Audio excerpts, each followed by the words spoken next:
Egg noodles and veg noodles ఎలా చేయాలో మన వీడియోలో చూసేద్దాం. ఫస్ట్ అయితే మనము చపాతీని ఎలా తడుపుకుంటామో సేమ్ అలానే గోధుమ పిండి తడిపి ఒక పెద్ద చపాతీలా అంతా కూడా ఇలా చపాతీ కర్రతో ఒత్తేసుకోవాలి. ఇప్పుడు కత్తితో లేదా ఇలా నూడిల్స్ కట్టర్ ఉంటే నూడిల్స్ కట్టర్తో కూడా అంతా ఇలా కట్ చేసుకుంటే మనకి ఈజీగా కట్ అయిపోతాయి.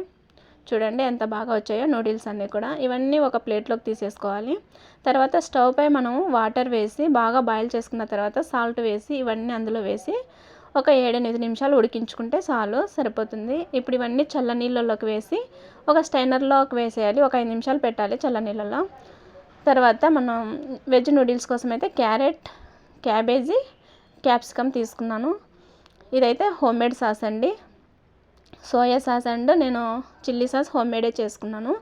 ఇందులో చిల్లీ సాసు, సోయా సాస్ రెండు కూడా వేసి బాగా కలుపుకున్న తర్వాత నచ్చితే మీకు బఠానీ కూడా వేసుకోండి. నేను వేసుకుంటున్నాను. ఆనియన్ అండ్ బఠానీ కూడా వేసి ఇవన్నీ కొంచెం మగ్గించుకున్న తర్వాత పెప్పర్ పౌడర్, మిరియాల పౌడర్ వేసి మనకి మ్యాగీ మసాలా దొరుకుతుంది కదా, అది కొంచెం ఒక స్పూన్ అంతా వేసి కలుపుకోవాలి. తర్వాత ఇందులో మనము కావాల్సినన్ని నూడిల్స్ వేసుకొని కలిపి రెడీగా పెట్టుకోవాలి. ఇప్పుడు ఇంకొక ప్యాన్ పెట్టుకొని అందులో ఆయిల్ వేసి నేను 3 ఎగ్స్ తీసుకొని ఇలా చేసుకుంటున్నాను. మొత్తం ఇది ఇలా కలుపుకుంటూ ఉంటే మనకి ఎగ్ ఫ్లేక్స్ వచ్చేస్తాయి.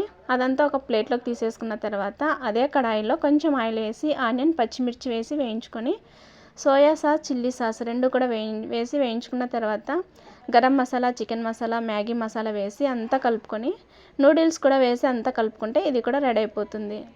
చూడండి, veg noodles and egg noodles ready.